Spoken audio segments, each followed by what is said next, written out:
Hello friends, MS coder में आपका स्वागत है। आज की इस वीडियो में जानेंगे हम कॉल बाय रेफरेंस कि हम किसी मेथड को रेफरेंस के थ्रू कैसे कॉल कर सकते हैं। तो चलिए पहले हम इसकी डेफिनेशन को देख लेते हैं, फिर इसके बारे में हम प्रोग्राम बनाकर देखेंगे। तो यहाँ पर आप देख सकते हो एक वेबसाइट है जिसमें है ये title C sharp call by reference to pass an argument as reference type instead of the copy of the original value. To pass a reference of argument to the function, the ref keyword is used in C sharp। यानी कि C sharp के अंदर हम ref keyword को use करते हैं call by reference के लिए। In the function call by reference method of C sharp, the permanent changes are made in past values which also modifies the original value of the variable। जब हम call by reference के through किसी method को call करते हैं, अगर उस method का जो हमने रेफरेंस दिया मेथड के अंदर किसी वेरिएबल का, अगर हम उस मेथड के अंदर उस वेरिएबल को चेंज कर दे तो जो एक्चुअल वैल्यू है वो भी चेंज हो जाती है। तो ये कैसे होता है, चलिए इसको हम प्रोग्राम के थ्रू समझने की कोशिश करते हैं। यहाँ पर हम पहले एक मेथड बना लेते हैं,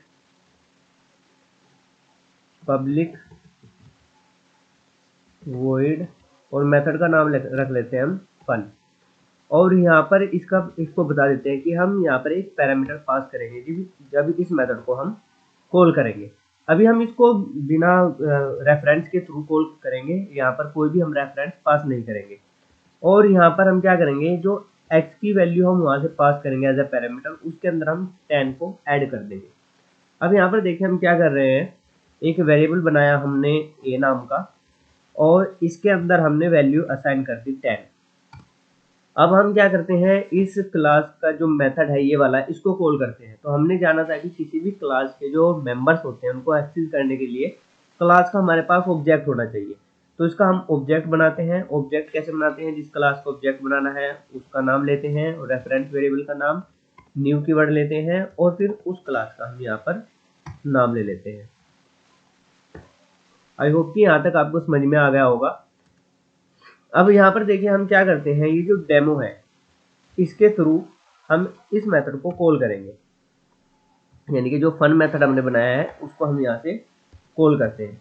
और जब हमने कॉल किया तो यहाँ पर वैल्यू पास कर दी a की, यानी कि 10 हमने यहाँ पर पास कर दिया, और यहाँ पर 10 आएगा। जैसे ही यहाँ पर 10 आया तो हमने इसकी बॉडी के अंदर क्या किया कि 10 के साथ 10 को ऐड कर दिया, जो कि x के अंदर असाइन कर दिया हमने। कितना हो गया वो 20।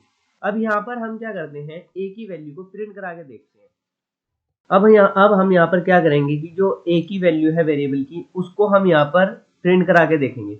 हम ये देखेंगे कि यहाँ पर जो हमने x की वैल्यू में चेंज किया है वो यहाँ पर a के अंदर चेंज हुआ या नहीं।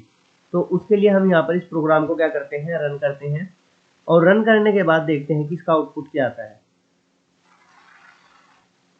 यहाँ पर आप देख सकते हो कि जो a की वैल्यू यहाँ पर प्रिंट हुई है वो 10 ही हुई है।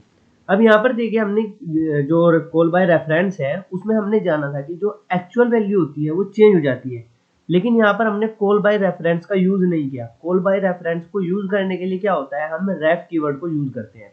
तो जिस फंक्शन को कॉल बाय रेफरेंस हमको कॉल करना होता है, उस फंक्शन का जो राउंड ब्रैकेट होता है वहां पर हम रेफ कीवर्ड को यूज करते हैं। हम ये बता देते हैं कि जब भी इस फंक्शन को कॉल किया जाएगा तो यहाँ पर जो वेरिएबल पास करेंगे हम उसका रेफरेंस पास करेंगे। तो यहाँ पर हम इसको कॉल कर रहे हैं, यहाँ पर a से पहले हम रेफ कीवर्ड को यूज करेंगे। तो यहाँ पर देखिए क्या होगा कि यहाँ पर जो एक्चुअल वेरिएबल है उसकी कॉपी नहीं सेंड कर रहे हैं हम, यहाँ पर उसका जो रेफरेंस है वो यहाँ पर x के अंदर आएगा।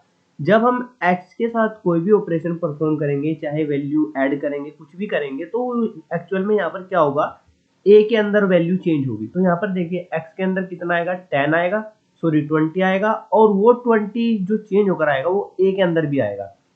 तो यहाँ पर हम x की वैल्यू को भी प्रिंट करा के देख लेते हैं।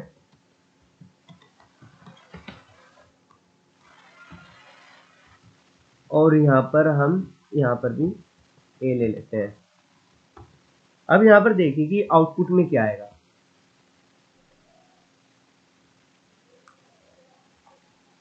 तो यहाँ पर आप देख सकते हो कि जो x के अंदर है यहाँ पर वो 20 प्रिंट हुआ है, क्योंकि x के अंदर 10 आया था a की वैल्यू, और 10 में हमने 10 ऐड किया तो यहाँ पर 20 प्रिंट हुआ। लेकिन यहाँ पर जब हमने x के साथ वैल्यू को चेंज किया तो वो चेंज एक्चुअल में कहाँ पर हुआ, a के साथ भी हुआ। आप यहाँ पर आउटपुट में देख सकते हो कि a की वैल्यू 10 से चेंज होकर कितनी हो गई है, 20 हो गई है। तो वही चीज हमने यहाँ पर पढ़ा था, जो इसकी डेफिनेशन बोल रहा था, यहाँ पर आप देख सकते हो। In the function call by reference method of सीसार the permanent change are made. यानी कि जब हम कॉल बाय रेफरेंस को यूज करते हैं, अगर हम वहां पर कुछ चेंज कर रहे हैं उस वेरिएबल के साथ, तो परमानेंट चेंज होता है, मतलब जो एक्चुअल वेरिएबल है उसकी वैल्यू के साथ भी चेंजिंग होती है। Past values which also modify the original value of the variable. जैसा कि हमने यहाँ पर अभी देखा कि जब हमने x के साथ ऑपरेशन परफॉर्म किया तो वो ऑपरेशन परफॉर्म a के साथ भी हुआ। तो आई होप कि आपको समझ में आ गया होगा कि रेफ कीवर्ड हम कब यूज करते हैं, कॉल बाय रेफरेंस क्या होता है। कॉल बाय रेफरेंस हम तब यूज करते हैं जब हम ये चाहते हैं कि जो एक्चुअल वेरिएबल है उसकी वैल्यू हम चेंज कर दें, तो हम करते हैं यूज कॉल बाय रेफरेंस। तो आज की इस वीडियो में सिर्फ इतना ही रखते हैं। अगर ये वीडियो आपको हेल्पफुल लगी हो तो इस वीडियो को लाइक करके इस चैनल को जरूर सब्सक्राइब कर लीजिएगा। Thanks for watching.